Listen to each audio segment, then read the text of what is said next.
The Future Sport Podcast is brought to you by 3Advance, developers of sports tech apps that are AI-powered and UX-focused.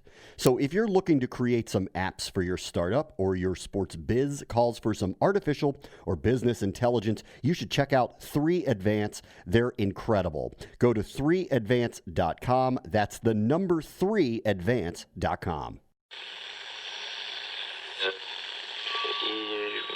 Empire.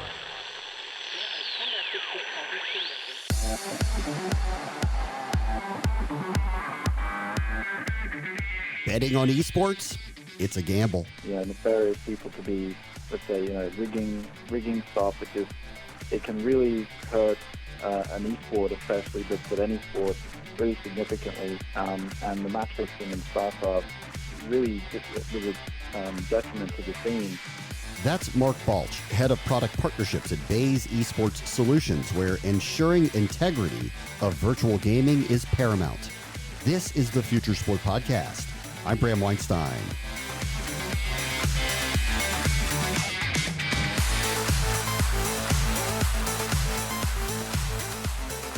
Mitch Reames wrote about the emerging gambling markets in esports from his perch in Las Vegas, and you'll hear his thoughts on how the American sports books are engaging with the growing interest there. But let's start with Mark Balch, whose job is to ensure fair and balanced competition in the virtual space.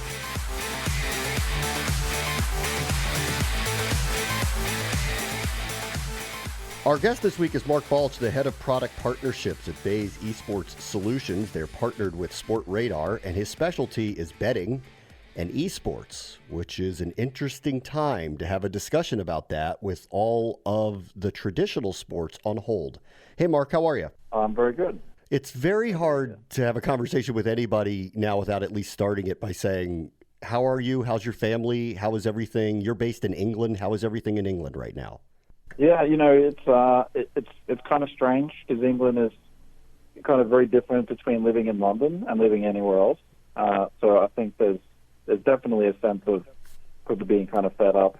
But all healthy here. I've been very lucky to be a part of esports and Sportradar, and still have plenty to do. Still have my job, which I know is a struggle for a lot of people. So I feel actually quite lucky given the circumstances. Yeah, I can't really complain. We're just kind of working away. We'll get to what's happening now, but I'm curious about your background and how you ended up with Sportradar. Could you kind of take us through what you were doing in the esports world and the betting world that ended up being married together here? Yeah, so my professional experiences in the betting industry, I'm Australian, so I started with sporting bets back in the day, 2004, when online gambling was only just getting started. It was a very big deal in Australia. We have a very big betting culture.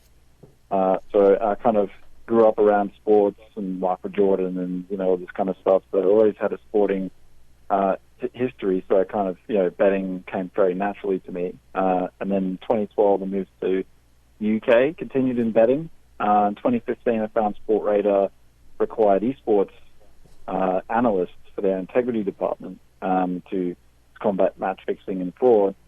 And I had a personal background in esports going back to 2001-ish, watching StarCraft, Brood War, played in a few competitions in Counter-Strike, things like that.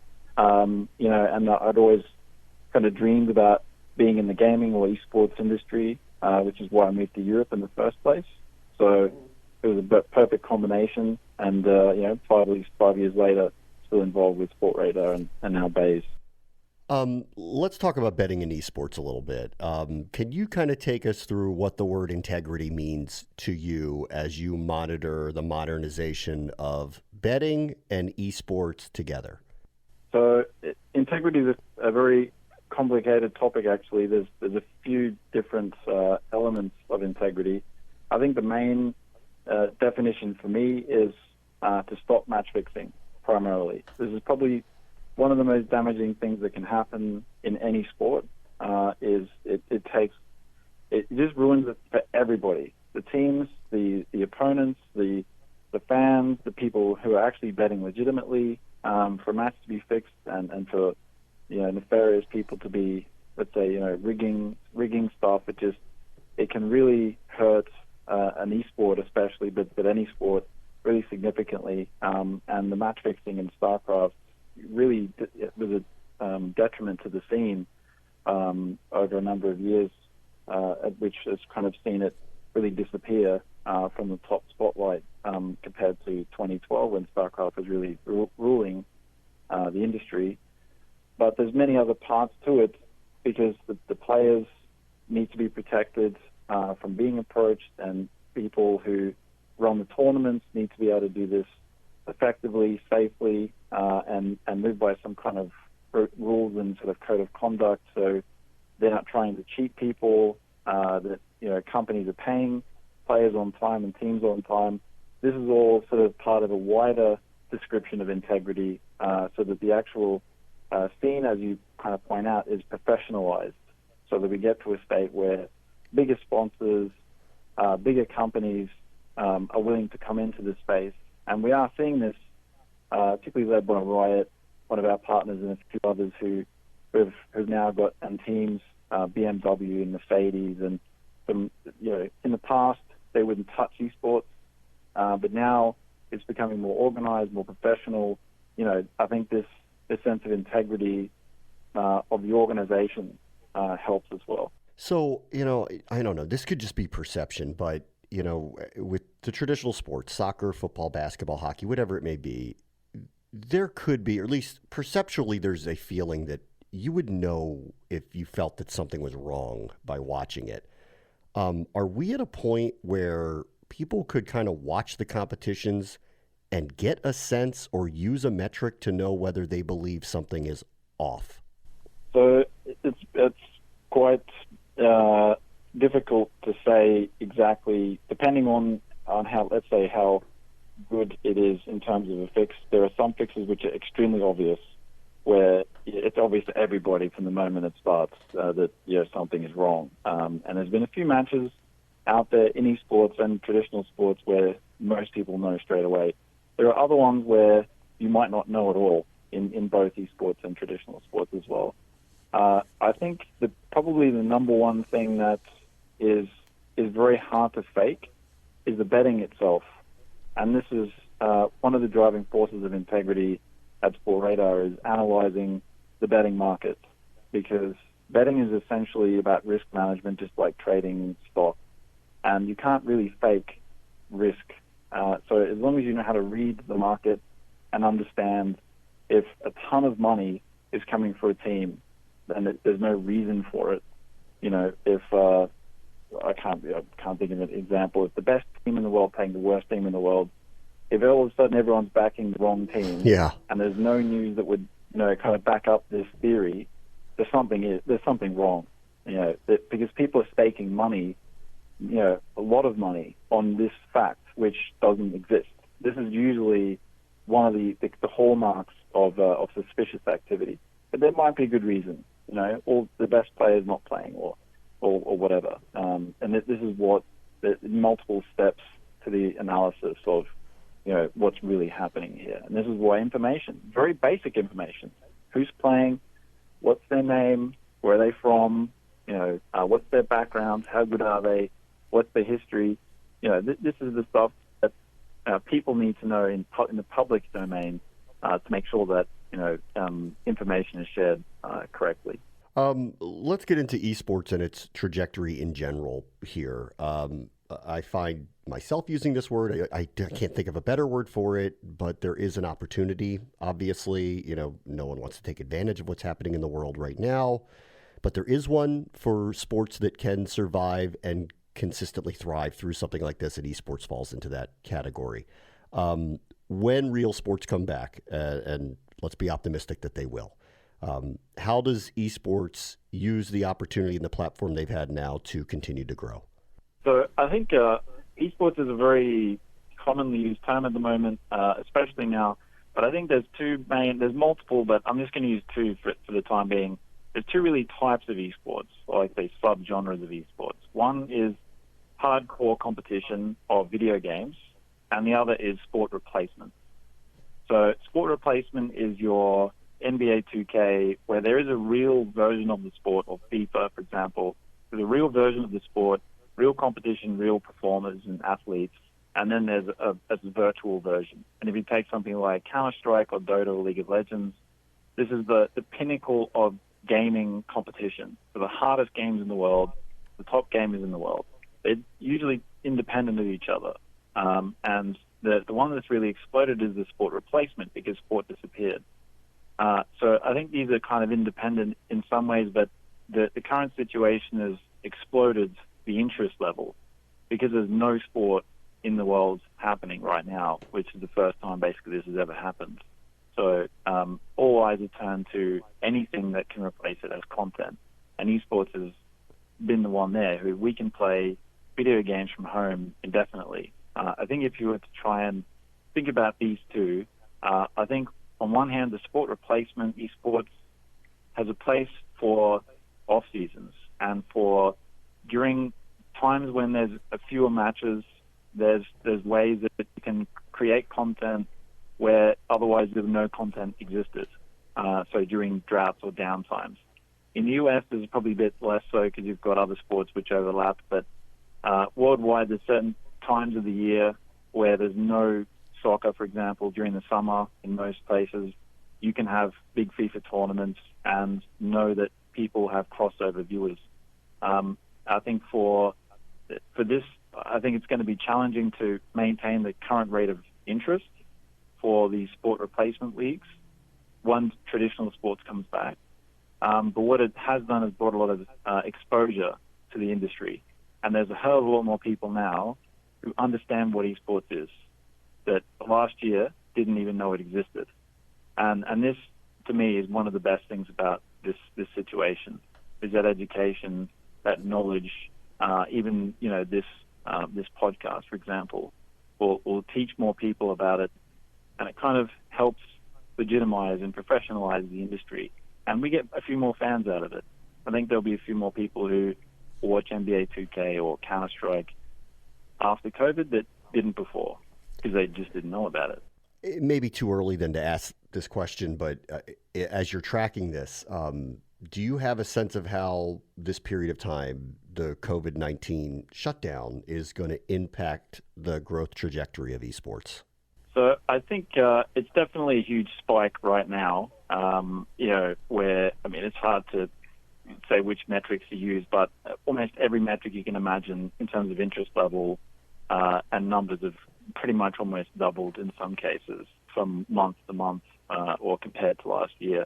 So there's a lot of huge increase at the moment. I think this is very likely to not continue at the same rate. When traditional sports comes back, I do expect it to dip down a little bit, but I do expect it to continue to rise for this foreseeable future. Because as I said, this exposure has made people aware of this stuff, and I think there'll be a lot of conversion long term. But I think it's very hard to say right now. I don't think anyone can really answer exactly what will happen. Will it continue to rise at the same level? How much will it go down? Will it contract? Who would still be here next year when it comes to the leagues, different game titles, different sports? Because esports and gaming in general, because obviously esports is based on video games, games come and go. Certain games who were big last year, like Fortnite, not quite as big now. New game will come out like Valorant from Riot. This all of a sudden takes the center stage. And obviously there's a certain amount of people, so viewership can shift all the time. And it's a very fluid industry compared to traditional sports. Soccer is soccer, NBA is NBA. It's going to be there for 50 years. You can say you'll qualify it. So esports is a bit different in this way. Certainly right now, though, in the world, everything is a fluid industry, and hopefully things will get back to normal soon. Mark Balch is the head of product partnerships at Baze Esports Solutions. Thank you so much for joining us. No problem. Thank you. Up next, Mitch Reames wrote about esports gambling's view from the books in Vegas. This is the Future Sport Podcast.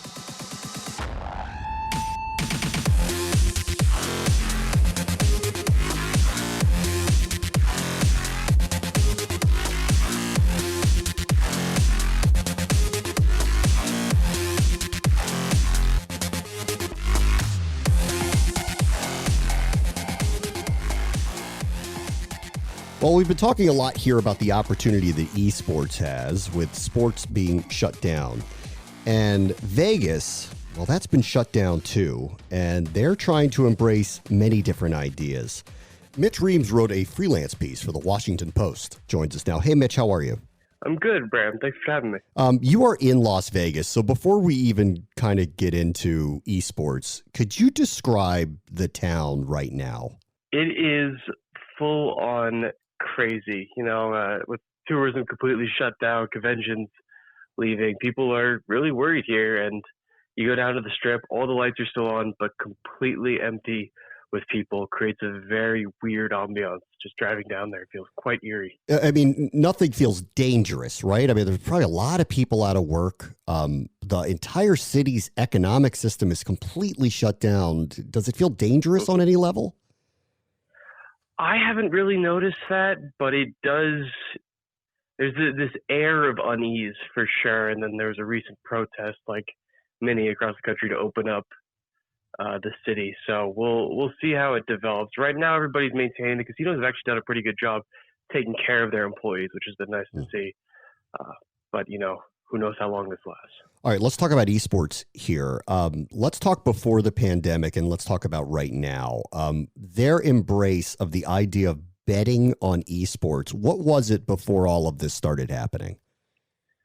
Very, very little. There was, from the major sports books, some people have been pushing for esports betting, and William Hill specifically has put up Counter-Strike Global Offensive lines for 3 or 4 years now, but they were not taking big bets, and they were not accepting the vast majority of esports competitions for betting.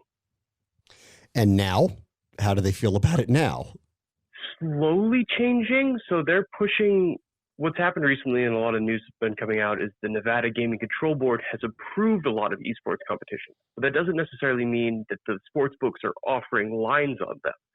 They are pushing the Gaming Control Board to approve these. So somewhere a sports book is pushing, hey, we need these to be approved.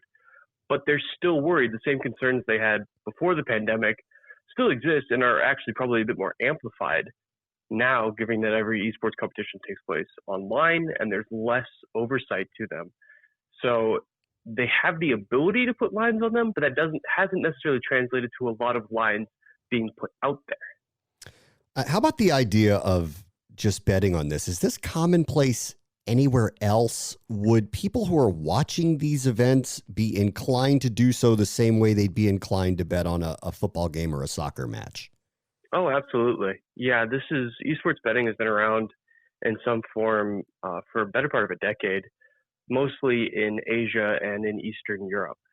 Esports obviously being led by Asia mostly. And so esports betting, just like any other form of competition, if there's a winner and a loser, somebody wants to place money on who that is. And there's betting companies as well in the U.S., most notably Unicorn, which is backed by Mark Cuban, among other investors, that has really focused in completely on esports betting and these different ways, betting on streamers, betting on simulated competitions, all these other very forward-thinking betting competitions that's been happening as well for about 5 years. I think Unicorn was founded in 2015. Let's go back to the idea of integrity here. Obviously, that's a big thing that pops up with the American sports as they try to navigate what legalities look like in this country. And I think many people are less concerned about LeBron James throwing a game. And I guess I would feel the same way about Ninja or someone like that. But this feels almost too easy. You know what I mean? Like, if it's a one-on-one type of match and you're betting on it, would it be hard for someone to know whether that was on the up and up or not? It would, yeah. And esports had a long history with match fixing in the past, most notably in South Korea, with multiple StarCraft games ending in legal trials and even a previous world champion being sentenced to 18 months in prison. That was in 2015. In the recent years, as esports has gone mainstream and a lot of money has entered the space, a lot of those incentives to match fix have left as well. Player contracts have increased substantially, and with casinos not willing to take huge bets on esports, it's tough to find the right amount of where I can make my money and get somebody to throw a match that's not to say it's not happening. In China, we just saw a major match fixing scandal with a player in the League of Legends Pro League, which is probably the most developed esports league anywhere on the planet. And he threw 2 matches in March and was fined $425,000, I believe it was. All right, I'll leave you with this. Here's this opportunity for esports. It's out there. Here's an opportunity in Vegas where, hey, look, they've got to put something out there for customers. And I'm optimistic that sports will come back, hopefully sooner rather than later, and things will get back to normal. But does this shift the business of sports betting in a way that maybe we wouldn't have expected? Would this accelerate the idea of betting on esports in this country? I certainly think it does. There's tons of mainstream attention on esports. You see the events being broadcasted on major channels all the time. And again, anywhere, especially from a better perspective, if you can bet on something that you think you have an edge on, esports is one of those things that there's way less developed lines and odds. There's definitely an interesting opportunity for bettors, and I believe we see a lot more esports fans come out of that, and that naturally translates to more esports bettors after this crisis lifts and we come back to sports. Mitch Reames, thanks for joining us. Thank you, bro. On the next Future Sport podcast, Matt Gunnan, founder and CEO of Esports One, where their future is visually presenting esports in a way that broadens the audience. And I think that's going to be one of the parts that's going to be very fun to watch is, what is the on base, what is the quarterback rating, what is the slugging percentage, within esports. That will do it for us this week. As always, the future is now. This is the Future Sport Podcast. I'm Bram Weinstein. The Future Sport Podcast is brought to you by 3Advance, developers of sports tech apps that are AI-powered and UX-focused. So if you're looking to create some apps for your startup or your sports biz calls for some artificial or business intelligence, you should check out 3Advance. They're incredible. Go to 3advance.com. That's the number 3advance.com.